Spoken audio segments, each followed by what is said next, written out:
Is it the super quality? Okay. Yeah. We're good to go? Yes, absolutely. All right. Good afternoon, everyone. Okay. Let's give it another shot. I know it's late in the afternoon, but I want to hear you. So let's try it again. Good afternoon, everyone.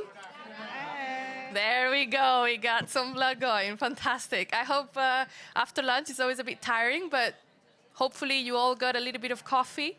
And this next session is supposed to be a little bit more fun and interactive. It's Youth Day. And warm welcome to you all for this new event on empowering youth ecopreneurs for gender-inclusive land restoration. This side event is co-hosted by UNCCD's G20 Global Land Initiative, but also by the International Trade Center and the EA community. It is a real pleasure to have you with us today. And I also want to give a shout out to everyone who is joining online and tuning in from different parts of the world. It is really our pleasure to have you with us. So my name is Paula Padrino, and I work at the G20 Global Land Initiative as Program Management Officer. And today I'll be moderating this session. Through the past week, we've heard in this stage multiple times the importance of land restoration and conservation, and as well the alarming rate at which land is being degraded worldwide.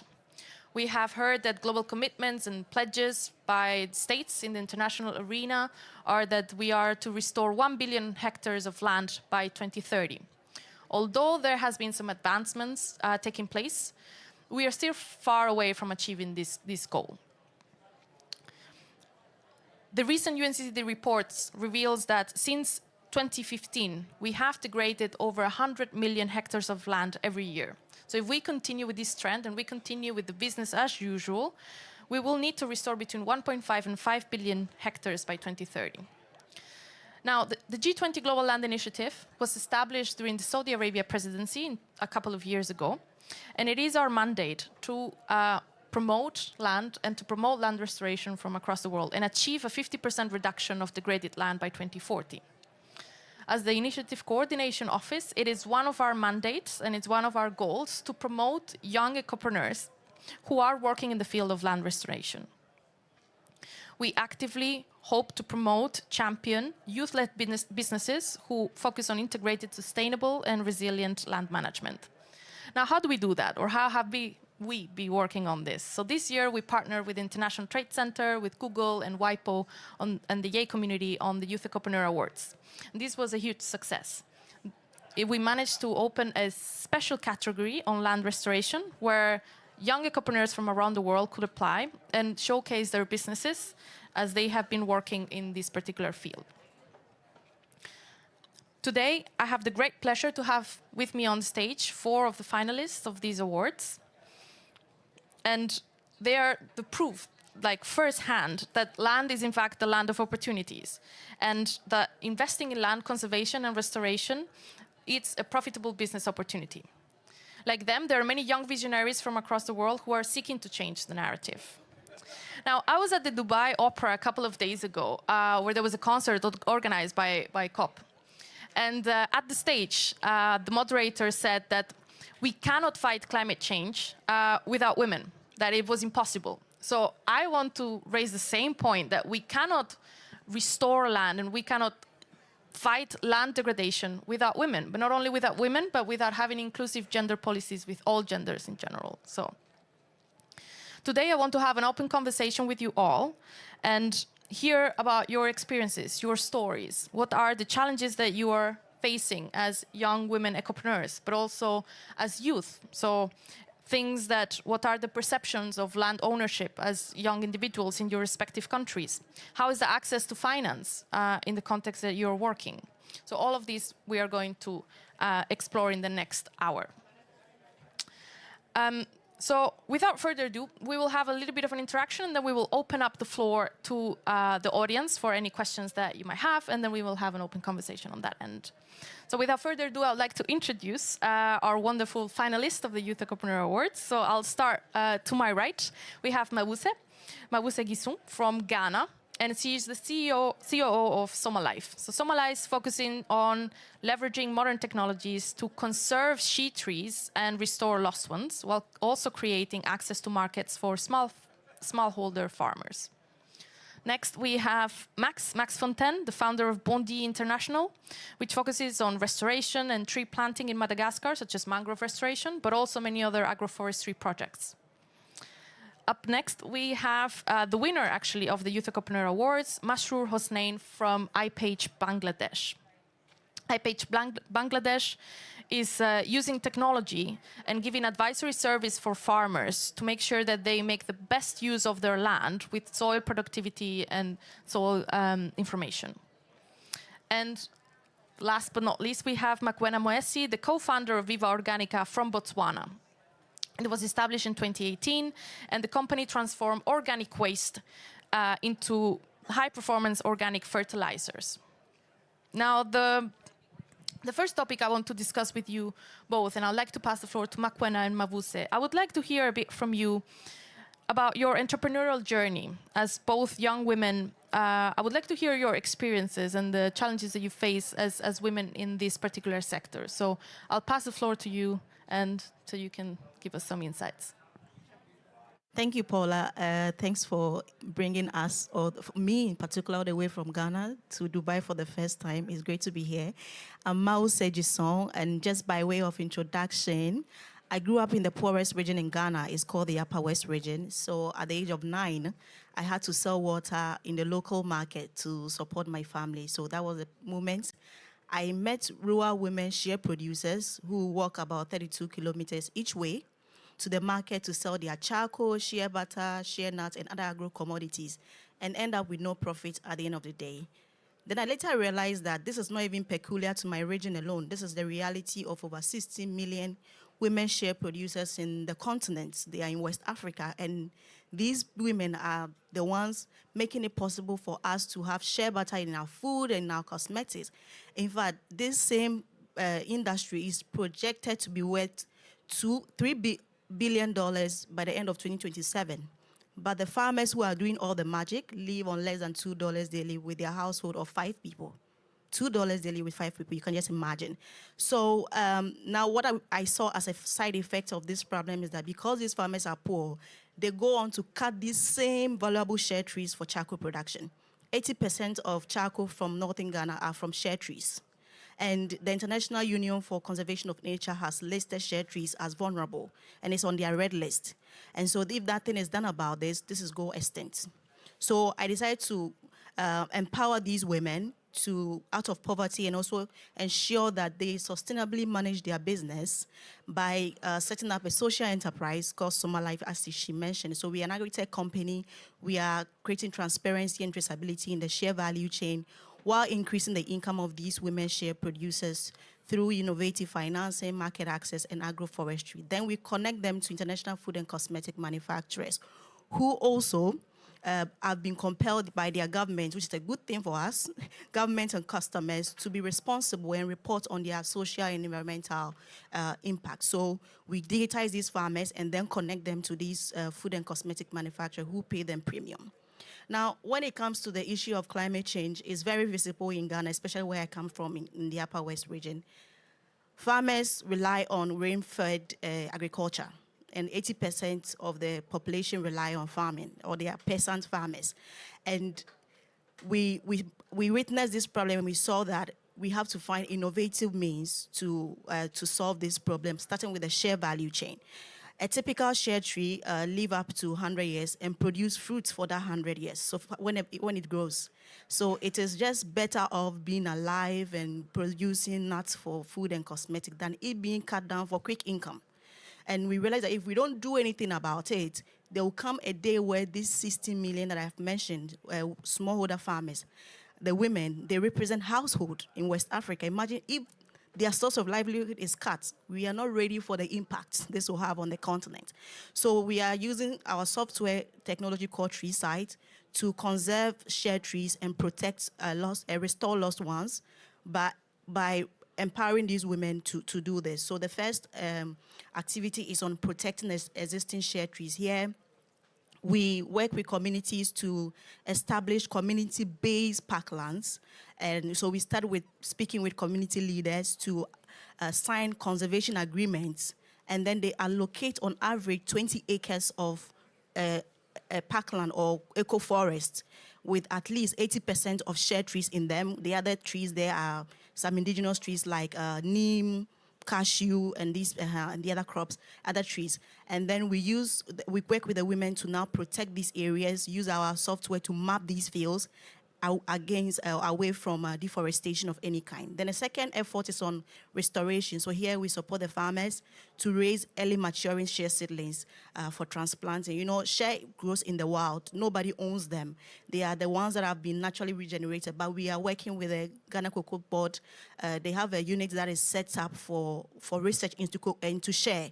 So we work with them to raise early maturing seedlings through grafting techniques, and we've been able to pilot in some of our community, and it's going so well. The long-term goal of this is to make share cultivatable, like people will actually allocate lands to farm them, so far as we are able to reduce the gestation period from the typical 15 to 20 years, from that to 5 to 7 years. So when these farmers see that it grows fast, they will start allocating lands to now farm share trees and also increase their income and the supply of share nuts as well. All these things we do this by using our software to create traceability, transparency, to know how far our effort is going. Thank you. Hello? Yeah. What about yourself, Makwena? Can you share a little bit about your story and your challenges and your opportunities as well of your entrepreneurial journey? Yeah, sure. Thank you, Paula. Thank you, Mawuse, for really breaking the ground on your efforts with your company when it comes to land restoration, especially the impact it has on women communities. And we were just talking about this earlier on before we jumped on the panel, that you find that the challenges that your clients face, they're quite similar to ours as well. But I'll just share a little bit about my own journey and how I ended up in this kind of work. So for me, personally, I've always been interested in how food is grown. And I think this is something that has probably crossed all our minds at some point, especially when you're staring at a plate of food after a very long day and you're just filled with gratitude for the hands that worked the soil and provided your sustenance. And most importantly, we should be having more conversations about the intricacies that go into maintaining our soil health, or rather what's happening on the ground with regards to our land resources, such as the methods that are employed when it comes to producing food. And you find that the little nooks and the potions that are added to our soils and crops to produce food, especially in modern day, has been like an unspoken truth, where we've come to be quite comfortable knowing that with the food industrialization that led to the excessive use of chemical farming has really, we've downplayed the risks that are associated with soil degradation and how it exposes our vulnerabilities, especially low-income communities, to soil degradation and climate change. And for my country, particularly in Botswana, I come from a semi-arid country, and we're currently actually going through one of the worst drought periods in over 42 years. If you couple this with that majority of our soil structure, or profile rather, is sandy soils, right? So if you couple that with drought plus excessive chemical farming, which is what is predominantly done in Botswana, along with the excessive use of chemical fertilizers, it's a catastrophic event. And so going back in 2015, when I was just fresh out of finishing at university, and I had gone through a range of ecology courses that went into biodiversity preservation, building land ecosystems and all. I had a bit of time on my hands, and I decided to start a garden at home for two reasons. One, I really wanted to see and observe how food interacts with our ecosystems, and if there was a way we could find a balance between the two. Secondly, I was really hard-pressed to really see if there were innovative ways of using the kitchen scraps from my mom's kitchen in our garden. And like I had already mentioned, organic farming around that time in my country seemed like more like a myth. And coming with my own background, scientific background, I knew it was possible. But already if your mindset is already so ingrained in how things are done, how commercial farming is done, and how there's always that strong emphasis on chemical farming, it was quite hard to make the difference between the two. But as fate would have it, my business partner and I happened to come across vermicomposting. And this is when you use a biotech process, but it's also natural in the sense that you find it happening naturally in the environment, where you employ a certain type of earthworms to break down organic waste into a nutrient-rich fertilizer. So this was an eye-opener for us. It answered all our problems. It remediates organic waste, it reduces greenhouse gas emissions, and it plays a significant role in climate change mitigation. So there I was, bright-eyed and bushy-tailed in my early 20s, and I started building up a little setup at home. But I was quickly hit with my first challenge in ecopreneurship, and that was access to land. And if you're talking manufacturing, you need substantial space to produce a viable amount to start testing in your market. That's before we come to speak about financing and so forth, right?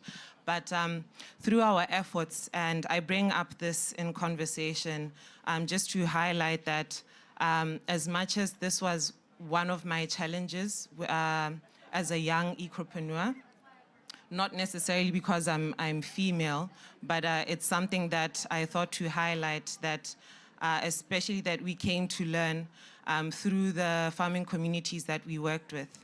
That was also a key challenge of theirs, that although 60% of our market, of our users are women, most of them don't have permanent access to land, or they recently came to own land later in their adult years. And at the same time, as Mawuse, you've also mentioned, they tend to be the household heads.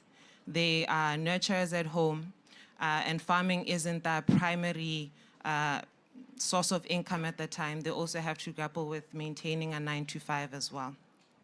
But one other thing that I came to struggle with as a young ecopreneur is just the agriculture in my country. Already in its own form, it's quite a labor-intensive venture to go into. And as young as I was, and being a woman, it seemed like I was drifting away from the norm. Sorry, but having a business partner who's a man, and being in places where, or in spaces that he was able to speak on my behalf regarding the business, to leverage the business, was able to help us in being able to access funding, access land to lease where we'd be able to operate and so forth. So I just wanted to bring that up as well, that as much as we understand our limitations and the vulnerabilities us women have, this is about gender inclusiveness as well, and how the both participation of both genders is absolutely important. But it's through that process that we were then able to go through our first series of funding, and we have a track record of remediating over 60 tons of organic waste and deployed our products to over 200 hectares of land, from which we were then able to really learn more about our farmers, right? But we're really working towards growing our population to have our population grow sustainably with the environment. And we have an opportunity to build a product that will allow farmers to remediate their waste on site at their farms so that they're able to produce fertilizers on their farm, and realize that this is an important innovation that will allow more access to the smallholder farmers who aren't able to afford our fertilizers directly, right? So we're able to decentralize the technology and have them access it at different levels. Yeah, thank you. Thank you very much. Yes. This was very inspiring stories to hear, and one of the challenges that we are addressing, or we are trying to bring some light at UNCCD, is the issue of land ownership by women. So it's incredible that 60% of users of your product, actually of women, that do not have that land ownership of that land. And you gave me the perfect transition into giving the floor to Max and Masroor, because as you were mentioning, this is about gender inclusivity and gender, so we need to work together. And this is, I want to hear from Max and from Masroor, what are you doing in your own businesses to achieve this gender inclusivity? How are you supporting women in your particular context? What is the situation in Bangladesh and in Madagascar? Can you share some light into these topics? Thank you. Sure, thank you, Paola. So as you said in the introduction, land restoration, such as planting, the act of planting the tree, could it be mangrove or agroforestry, is only 1% of our job. If we want our project to succeed, we need to have a holistic approach, you know, a 360 approach. So into that, the social strategy that you have is equally important than the agronomic techniques that you use. Because if the project you put in place within the local communities do not benefit directly to the local population, you can be sure that none of the trees you've planted, so the money that you've invested, will survive. So how do we do that? First, we have a social project department with Laetitia, who is here. She's our social project manager. So we really need to take into considerations the needs of the local population. And even within this population, there are groups that don't have the same needs. For instance, the youth, the women, the farmers, the fishermen, you cannot consider them all as one because they don't face the same daily reality. So for gender inclusivity, for instance, in every location where we work, we evaluate if there is already a group of women, for instance. If there's not, we try, you know, to gather them so they can talk with one voice. And then how can we generate project, or how can we make the project more inclusive for them? So for instance, something that we do in almost all our agroforestry project, our farmers field school. So it's a 6-month project for women and youth, where we teach them new techniques that are more resilient to the effect of climate change. So for instance, we put on the left side of the field, we let them do their actual methods, and on the right side, we show them new techniques, for instance, that are more resilient to drought or to parasite. There is also awareness raising, capacity building, financial capacity building, and at the end of the 6 months, they have a diploma and they have a kind of starter kit, you know, with materials, small diploma, and then they can duplicate what they've learned on their own land. So this program is only dedicated to women and youth.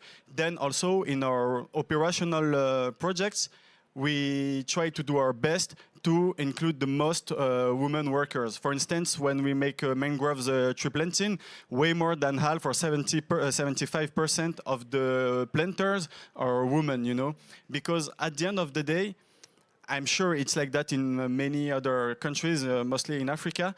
It's the women that manage the natural resources. They're the one taking care of the water, of the wood, energy wood. They're the one also on the field, you know, so they understand it better. We don't have to teach these women what climate change is, because they face it already every day. You just have to try to give them new tools or skills, you know, that will allow them to answer better to these problematics. And finally, We do also income generating activities so they can be autonomous. As a social company, we are not here to be there helping them eternally. We just try to launch the project, to give them the basics, and maximum after 5 years, we want to withdraw, from the project so the populations can be autonomous in their own development. We don't think that you help someone by staying there eternally for them, but you help them when they will be able to help themselves without our help anymore. So for instance, in the mangrove project, we are developing a silk project, silk that can be found into the mangroves, because there is ancestral knowledge in this region where the women know how to work that silk, and then we also accompany them in the commercial roads so they can have an income from these activities. For the agroforestry project, we also try to find agricultural sectors that they can do in their own regions, such as cocoa, coffee, or honey. We have already launched a honey project in some regions that is going to give the first harvest in this year. So it has to be a 360 approach. You cannot say you are involved in gender inclusivity with only one kind of project, but it has to be considered in all of your reflections and in all of your actions.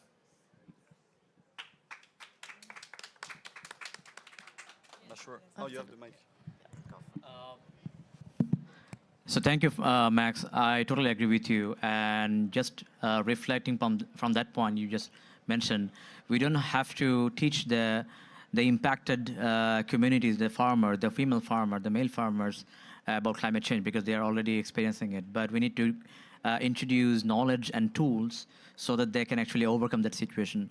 The same thing is happening in our end in Bangladesh, because to be talking to a bit more about Bangladesh, I want to give you a bit context on that.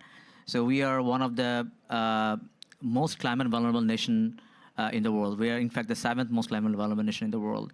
From flood to drought, everything you name, we have been experiencing them in our country. We have floods, we have droughts, we have salinity. In fact, 1/3 of our soil mass is exposed to heavy salinity. And you know what the farmers do in those regions? They use their tongue to test the level of salinity in those regions, totally primitive. So that is the way our farmers are trying to understand the soil. And also, when they plan to produce their crops and plan to apply fertilizer, they are all dependent on their traditional practices, their gaze-dependent activities. This is so harmful. Even slightly to mention that, our farmers think that the more fertilizer they apply, the more crop they will be growing, particularly the urea. So they apply so much of chemical fertilizer expecting higher yield, but that doesn't happen. In fact, they try to do plowing as deep as they can do, but that also not only damage the soil and topsoil, but also release significant amount of carbon dioxide to the environment. Because just happened with the fact, in the environment, in the air, there are 750 billion tons of carbon dioxide. But in the soil, there are 1,500 billion tons of carbon dioxide. And our farmers, without even understanding, they're disturbing the soil, topsoil, and doing their farming activity. And this is the reason agriculture is the second most largest contributor to greenhouse gas emission. Now, why do we stand in front of that? So we identified, we in iPage, being an agricultural information technology startup back in Bangladesh, we believe that the first step to make change in that scenario, what I just have mentioned, we have to help the farmer to make informed decisions. They need to understand, they need to be able to understand the language of the soil, the language of the environment, and they can depend more on data instead of depending on their gazes. And that is why my startup has introduced a rapid soil testing solution attached to a site and crop specific advisory system. So traditionally, the soil testing takes 7 to 10 days to get the result. Of course, farmers do not have that kind of window or patience to wait for that, right? And that's why they are doing whatever they can do based on their gazes. Our solution enables the farmer to do the soil test within 3 to 5 minutes and generate a site and crop specific prescription telling the farmer, oh, this is your land. this is the salinity. Based on the salinity, you should be applying this countermeasure, and this the crop is suitable, and this is a fertilizer application dosage you should be applying. Not only that, we are continuously organizing a farmer education program, because technology is not something very much digestible for the farmer. We need to educate them, enable them to understand and cope with the technology. So that is what we also do. Farmer education is very important everywhere. And in those education programs, training programs, we have noticed an interesting fact. 34% of our training participants are female farmer. And why this is happening? Because the male farmers are busy in the field, and they feel like, oh, this is not our job to go to the training. We know better than anybody else. But these female farmers, their female counterpart, they get involved in this kind of training program because they believe like, oh, this is where we can add value to our families, to our husbands or fathers, letting them know, oh, I went to a training program that says, do not do deep tillage, do light tillage so that we do not harm the topsoil. Do not apply more urea because that is how we expect to have more crop, but perhaps we need to apply alternative fertilization, which will increase the yield. So in those sessions, we see significant participant from the female farmer. Now, there is a challenge for our company. Female farmers are more comfortable in being trained by female agricultural extensionists. That is what we don't have. In our company, there are 32 members. In the extension team, there are around 9 members, and we only have 2 female extensionists in there. They are not being able to be coming forward and contribute to the system.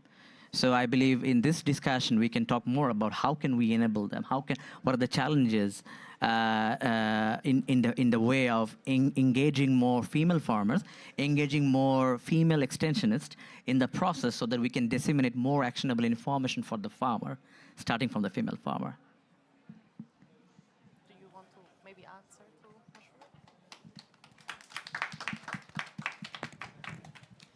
to I was wondering whether any of you want to contribute to what Masroor has said, whether you share those experiences as well. How can we engage them more? How can we break that barrier that you have experienced in your particular businesses or sectors? If I can just add something, is that when we get into a community, the first thing is first to listen, to observe, so we sit down with all this population and with these groups of population, such as women groups, and it's the first meeting is everyone gathered in a circle, everyone seated.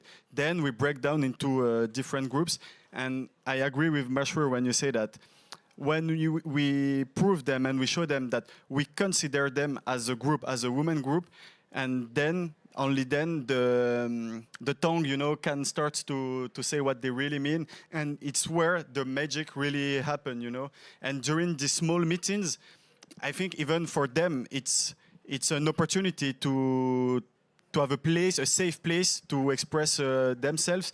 So it goes way further than only, the tree planting project. It can become a social movement project within the project, and that's the kind of impact you don't target when you make your business plan. You don't expect that, but then it's what also makes this kind of companies beautiful. It's the impact that the impact you don't expect, but really happens on the ground. I'll share a little. Before my company, I was working with GIZ, and we had a situation where women are getting divorced because they allowed a tractor operator who is a man to come to their farm, and they were talking with them. So what GIZ tried doing is to empower young people who have just come out of university to learn how to drive tractors.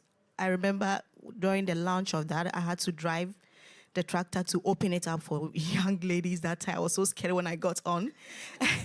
So that is one of the things, those are the things they are trying to do, this development organization are doing, because it's a real problem. We need more women extension officers, because the men don't like it when you're talking to their wives on their farm. They don't know what you're talking about. So training more extension officers who are women, young people from university who want jobs, to go out there and engage these farmers is one of the ways I've seen GIZ in particular doing to help the situation in Ghana.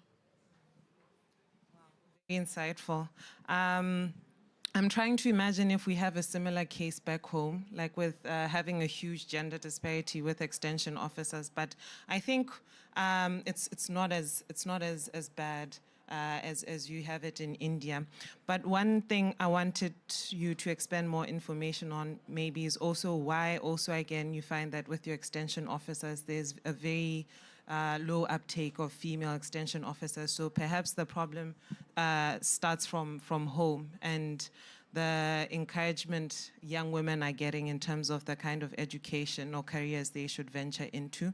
But I also imagine to alleviate the issue or the challenge you have is to look to those 2 female extension officers you have and the first workshops you hold with the female farmers. Obviously, there'll always be a portion from the crowd that quickly assimilates the information and is trusted within the community and is able to further train the fellow colleagues in the community, right? So that they can build trust one another as well while we address the larger issue, the social issue and just the discrimination of women going into agriculture. Yeah. I totally agree with that, but you're right. So it starts from back in home. So this is how it is happening. There is a thought process, a social stigma that hovers around when women are into anything that is outbound. It's not only agriculture. If they go for, well, public health and engage with the people in the front, oh, the family will say, oh, you're going to the field. Oh, you are interacting with people. No, that's not aligning with our culture. So if they go for politics, oh my God, that's a different thing. If they go for agriculture or engineering, oh, what are you doing in engineering? Oh, so it is a social stigma, and it is not only around an agricultural system, it's everywhere. Now, the first thing we must do, we need to create enabling environment for the women to get into in any profession, because we cannot just limit them by their gender and say, oh no, you have to go, you cannot go there, you cannot go there. So ultimately, if you follow those trails, it will always get back to one point. Oh, okay, women has to build or make a home, and that's it.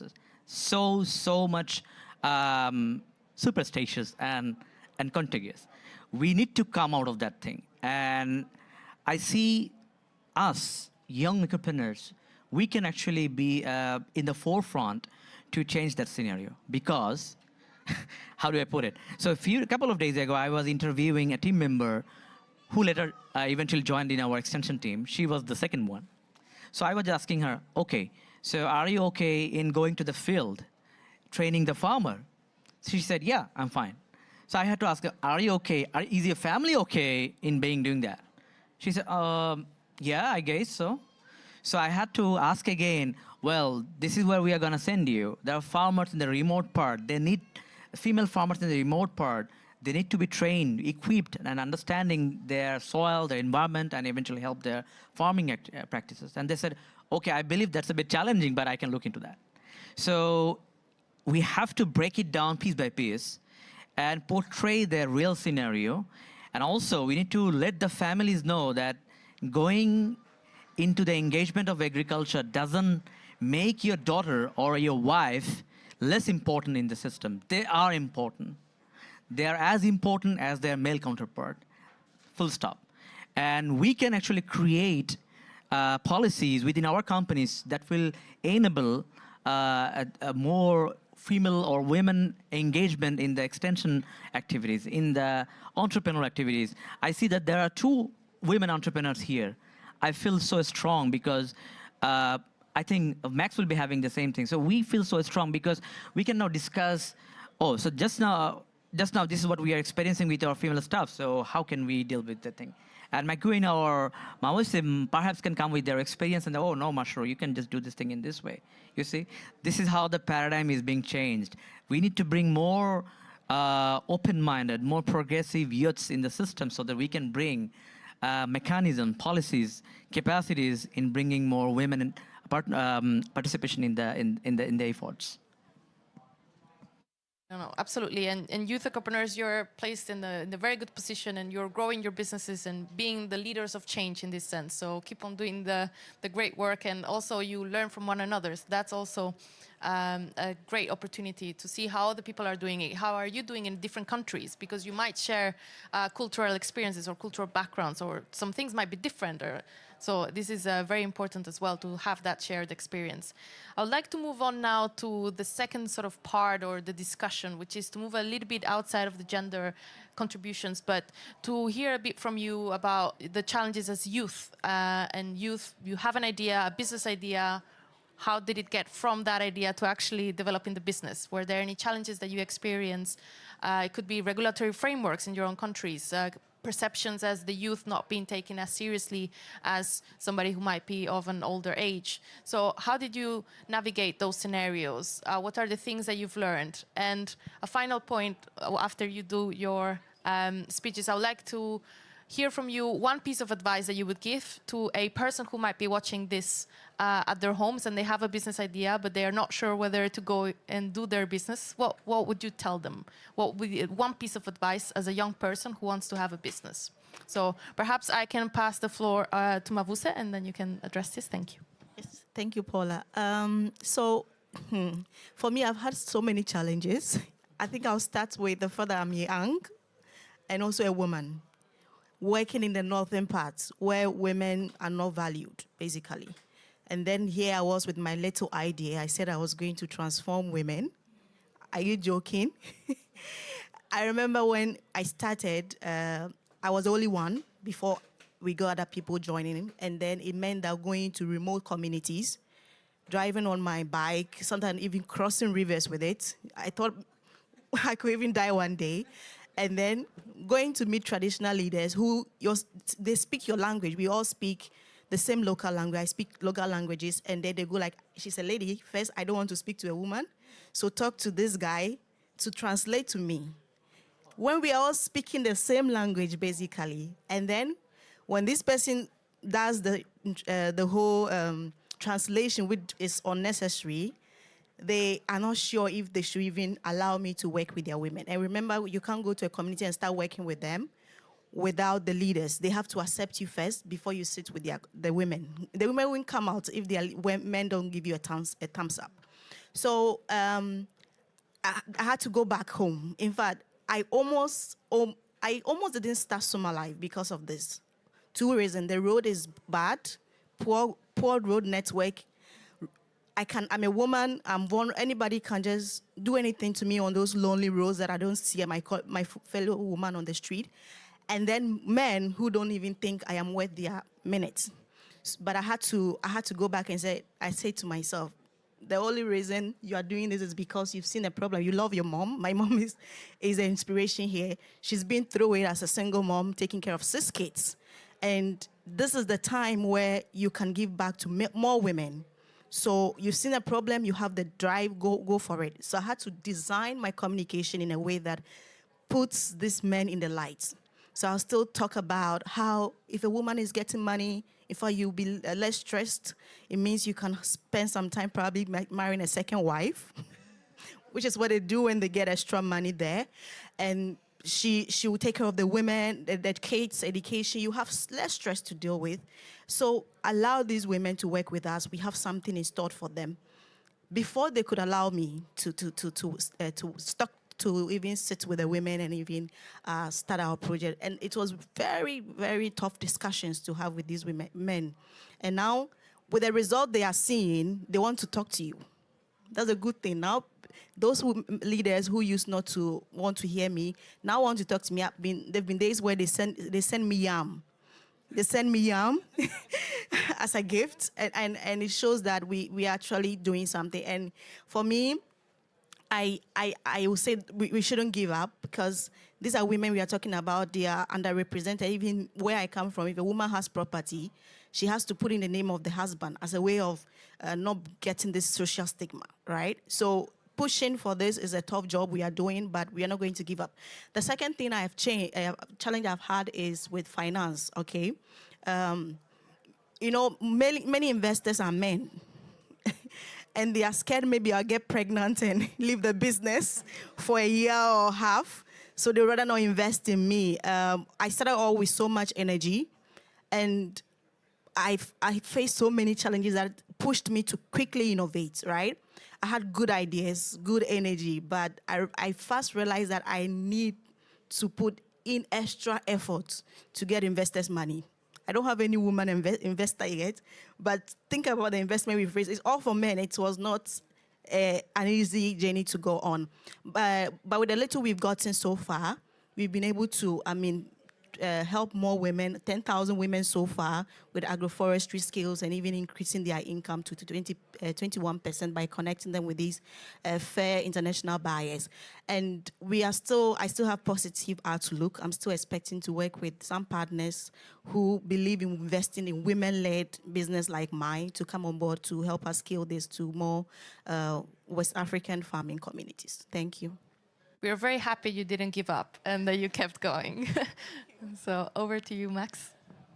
So really difficult to answer this question after you, Mause, and no, because honestly, just massive respect, for what you're doing, because we know that in today's world, being a young African woman entrepreneur is not the best starter pack. So really just respect, and I'm sure there will be more, and you're leading and showing the example.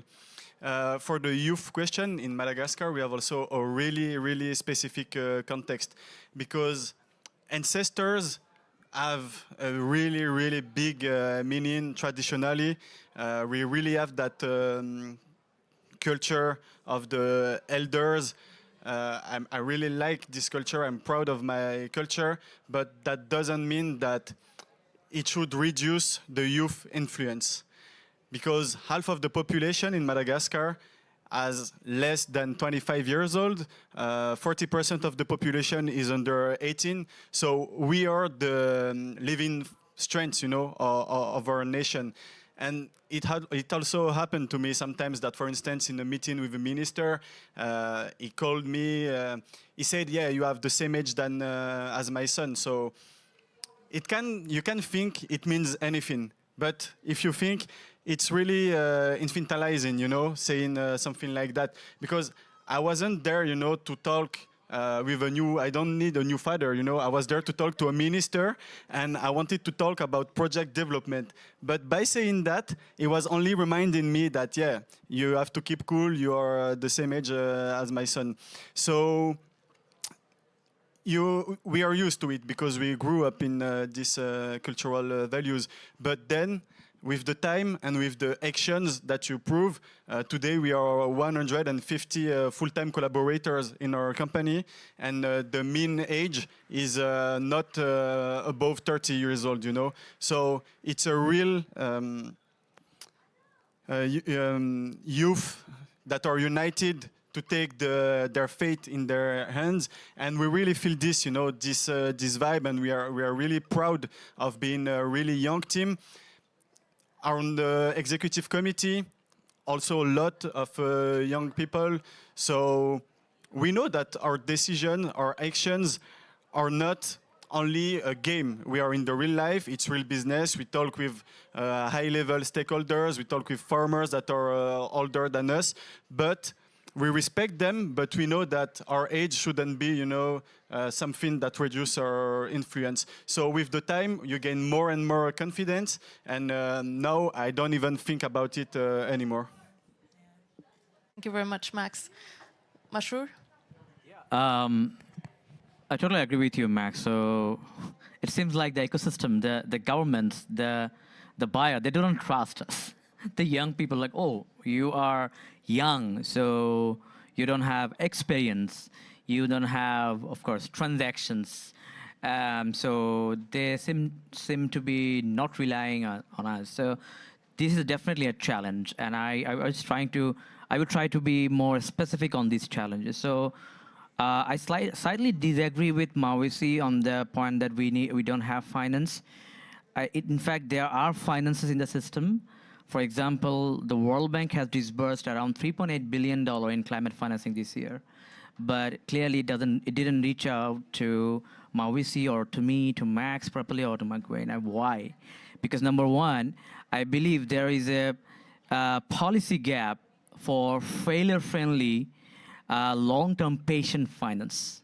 So there are finance, and there we are, but they're not coming to us because there's a pipeline gap, which is I call the policy gap. Number one challenge.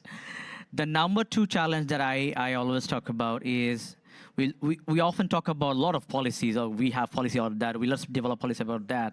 Lots of talk around, but we do not walk the talk. So there is a very less execution of the policies. And that is the reason there are policies to empower startups, the Ecopreneurs, the SMEs, and there are finances, so there is no policy to get the finance to them. And even though if there are policies, they are not being executed. And that is the reason ecosystem actors are not trusting us, because they know there are policies, but they don't execute it because they don't trust us. So please, come on, guys, trust us. We can do things. So, just to give you a bit context, 1 centimeter of topsoil, this restoration requires 400 years. So, guys out there who are in power, if they do not let us do what we want to do and empower us, no one is going to be able to get to that, because, of course, 400 years, we don't have that lifetime. But if all those people in this room, we have 10 to 15 years of working capacity, let's brought together. Let's bring all those together. That is how we can make up to that mark. Trust us, execute the policies. And the last one I always talk about is the legislation. So we need a startup-friendly, we need entrepreneurship-friendly, we need SME-friendly legislations. Perhaps we can talk about a sandbox, entrepreneur sandbox, where all government agencies will be coming down with their focal points, and there will be charters for the startups. Like, I want to have a license on my fertilizer. Probably you are having challenge with that. Mausi was having challenge with that to get a license for their outputs. They had to wait a year or more than that probably, because there was no point of going and asking the government's help. So perhaps there can be a startup-friendly legislative sandbox where, and it can be a universal thing. Governments, global bodies like the initiatives we are talking here, the UN and the UN bodies can have this initiative to impose on the government, saying that, hey, you need to have a startup sandbox or entrepreneurship sandbox, otherwise perhaps you don't get our support, maybe. So in that way, we can have better access, less difficult access to the resources we need to thrive and establish and support the communities. Can I say something? Absolutely. I agree 100%. And, you know, I think the trust comes with having traction in our enterprises, but the traction requires resources. So it's like a never-ending loop, chicken and egg, frustration, you know. And just to share a little bit about my story, as I'd mentioned earlier on, we started in my mom's backyard. A small little setup, you know, and luckily through my government, through the Ministry of Youth, and because they look into supporting women-led organizations and the youth, obviously, I was able to still, after sharing our concept note from the history, the little traction that we built from my mom's backyard, then gave us leverage to then access more resources, more support. But at some point, the financial support also falls off, especially when the legislation isn't aligned with the vision, right? You find that now we're in a bit of a rut at the moment, as Monsieur has mentioned. I've been waiting for over a year for my company's products to be registered with our regulatory body. And what that means is it's a direct cut off from accessing retail stores and scaling within a short space of time. We're talking about scaling in a very highly competitive market, right? So if you bring in other pressures of being young, of working with dominant market players in the industry who have backing, again, from the government and other international organizations, the efforts that our funders have put into our company now become, they're in value, they don't carry any value anymore. So these are some of the challenges we're experiencing. But I also wanted to add on to what Mawusa was saying about having to really being cheeky with your communication as well when you're young. At some point, you end up accepting that you are young, yes. And this is how the society views you at this moment. And it's going to take time to end up having a mind shift. So what you can do to still have your business survive and exist within this time frame is to communicate in a way that is easier for your audience to understand. So for me, for instance, I really made it a point, especially when I interact with our farmers, to speak, first of all, in our native tongue, and to use phrases that speak to them specifically. But I was also told by one of my business mentors that, for one, just by looking at me, I don't look like I've plowed in the sun. I don't look like I barely touch soil or I can get dirty. And he told me, yeah, one thing you'd probably have to do when you build your sales team is definitely hire people who are older looking than you. Because you're going to have a hard problem having old men in the farms taking you seriously. And I could have taken that to heart or, been really offended about it. But, it's the truth of the matter. And change isn't going to happen overnight. But we can adapt to it and we can keep moving along the way. And, again, we have to be innovative still in our business around this time. Because regulatory bodies are taking forever to approve our fertilizers, it means that we need to pivot as well. We can't necessarily focus on just producing fertilizers alone.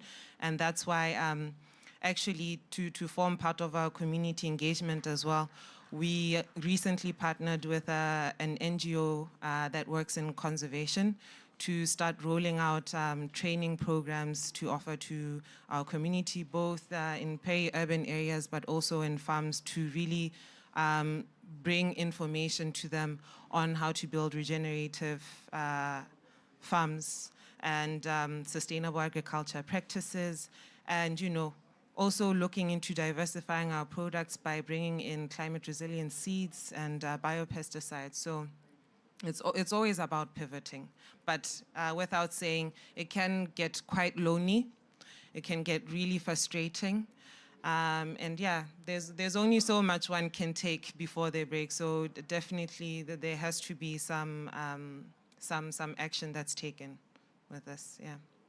Oh, thank you very much. A few of the takeaways that I get from this discussion is we have seen at the G20 Global Land Initiative the importance of national legislation and having those enabling environments. So sometimes we discussed about legislation that protect land or promote land conservation, but there should be also legislations that actually foster startups and making the connections between young people and investors and making those bureaucratic steps of getting the licenses done way easier for young individuals. So definitely a very important point to raise. And this leads me as well to mention about the Youth Ecopreneur Awards and your participation in them. I wanted to get very quickly, because I know we're running out of time, in a couple of sentences, how was your experience? Milena, my colleague from ITC, will expand on the upscaling of that Ecopreneur Awards in the next year. So I wanted to hear from you whether what did the Ecopreneur Award bring to your own businesses? How does your next transition in the next year of your business looks like? What were the positive impact that participating in the G20 Global Land Initiative and ITC Yay Community Award brought? So very quickly in a couple of sentences before I pass the floor for the closing remarks. So the Ecopreneurship Award actually got my business a vivid level of exposure, which brought credibility, of course, and eventually led us to raise around $110,000 within just 3 to 4 months. This is amazing for us. So, well, that is also helping us to check out the second challenge, which we talked about, walk the talk. So trust us. So this kind of credibility actually help us to bring our solution to the people in power and let them know that, oh, well, we have solution. So do not just look into importing solution from outside. We have localized solutions, and local agricultural ecosystem needs to be supported with localized innovations. So the Ecopreneurship Award has actually put us on the map and helped getting that kind of exposure. For me, I think it really, for us, at my company, first of all, when we first started Viva Organica, it had a strong focus on building strong resilience with our farmers in building climate resilience, right? But I think because the legal framework is quite poor in my country, especially when it comes to land restoration activities, we sort of also lost light of that as well. We lost the vision with that. And participating through the Youth Ecopreneurship Awards, it was interesting to really highlight our efforts when it comes to restoring lands through building fertility, natural fertility of soils, and also remediation of waste. But most importantly, I absolutely enjoyed networking with other organizations at the recent Global Landscapes Forum, where it has really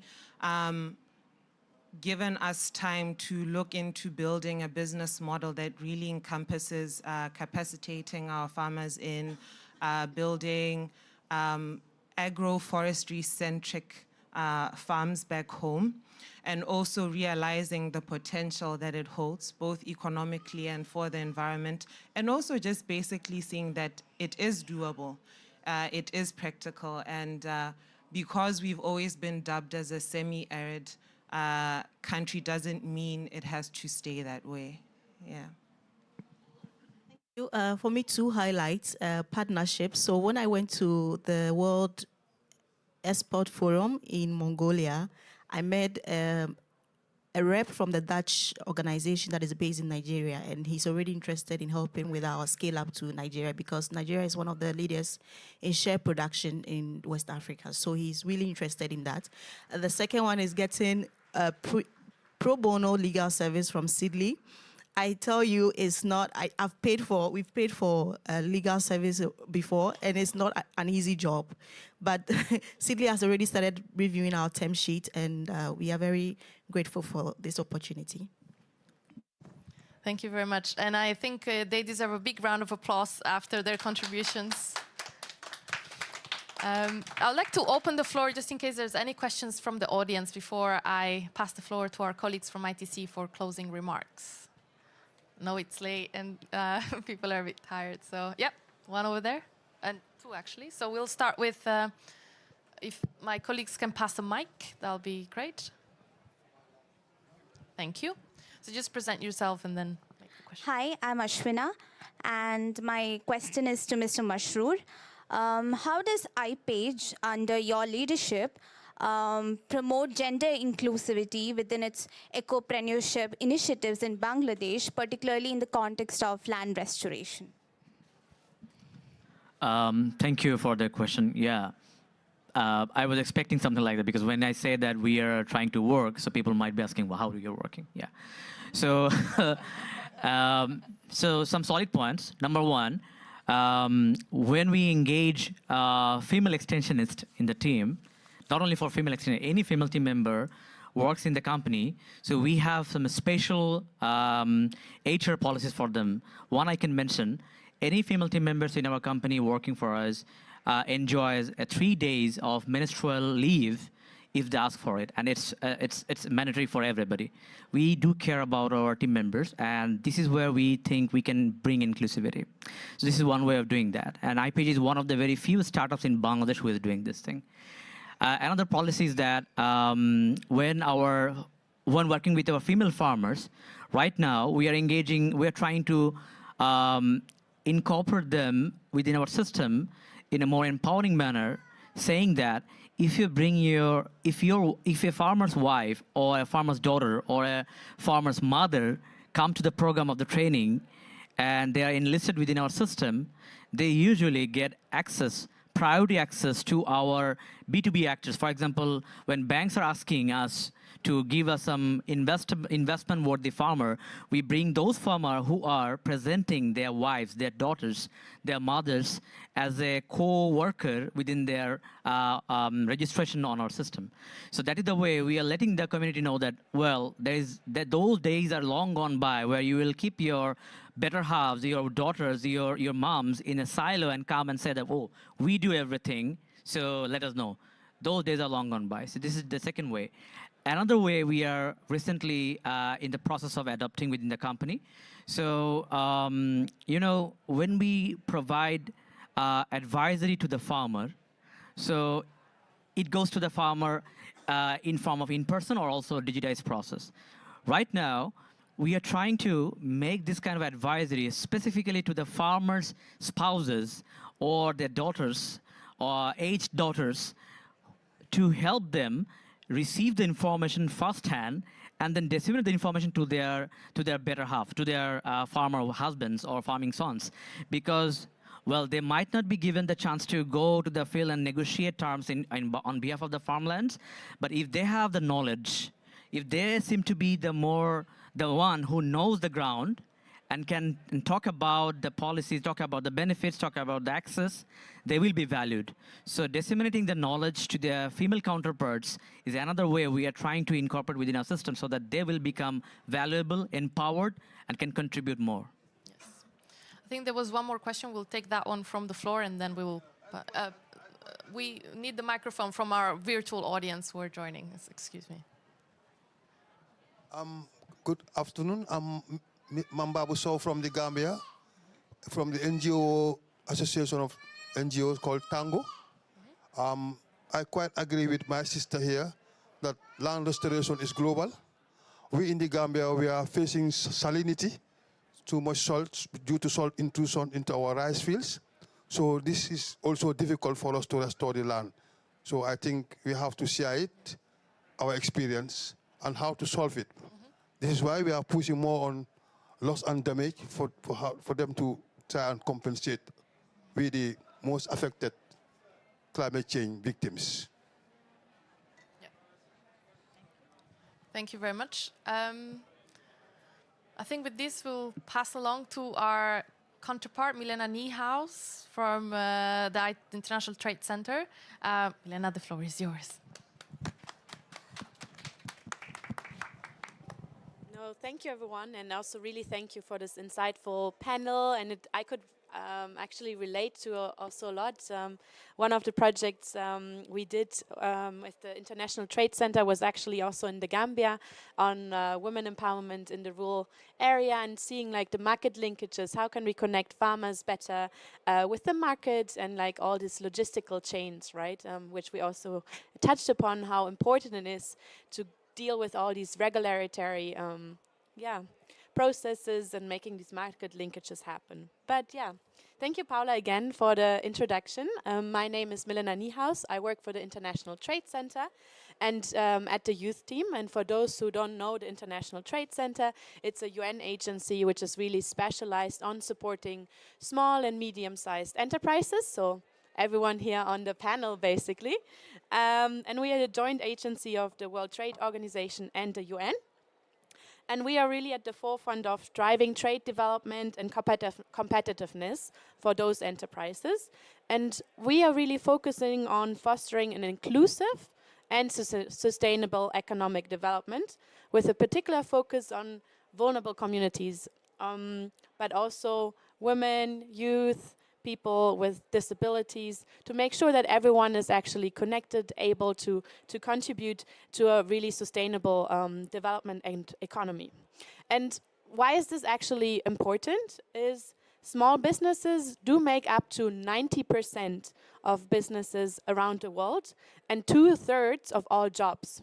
So who should we actually focus on most? It's not actually the multinationals, it's really the ones who are making a drive and a change is the small and medium-sized enterprises.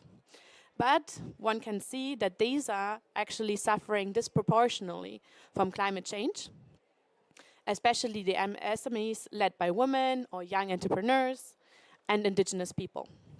So if there be to be a just transition, as we also talk a lot here on COP, we really need to address the issue of equity, economic development, social and labor inclusion, and the voice, really the voice of small businesses must be an integral part.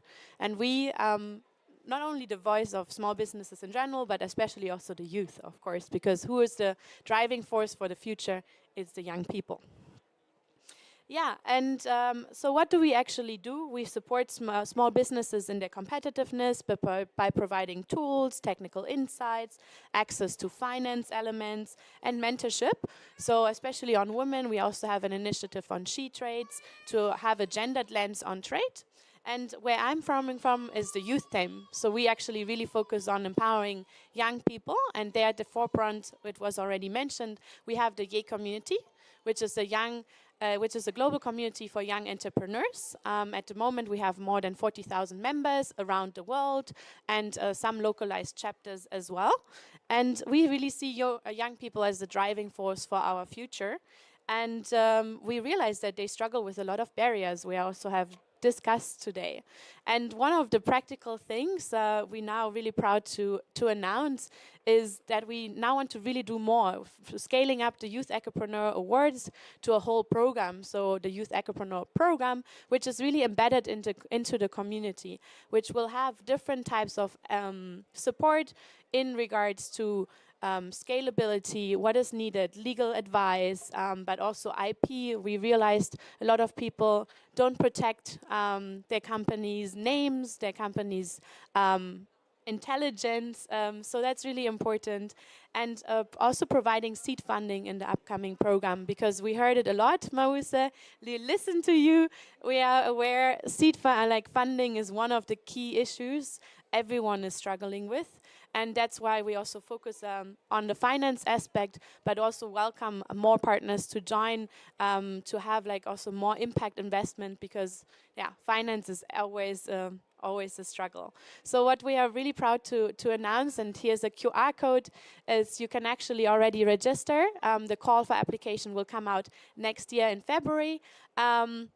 But this is, we're going to have a boot camp, an accelerator, and then at the end, the awards to really highlight and bring at the forefront the youth voices. So thank you so much for bringing all these different voices here. I think this is really insightful discussion. I learned a lot, and thank you so much. Thank you very much, Milena. Thank you. So with this, I think that is it for today, folks. Thank you so much for attending, and thank you again for joining us in this panel. It was really, really insightful. So thank you very much. Yeah, we'll do a group photo.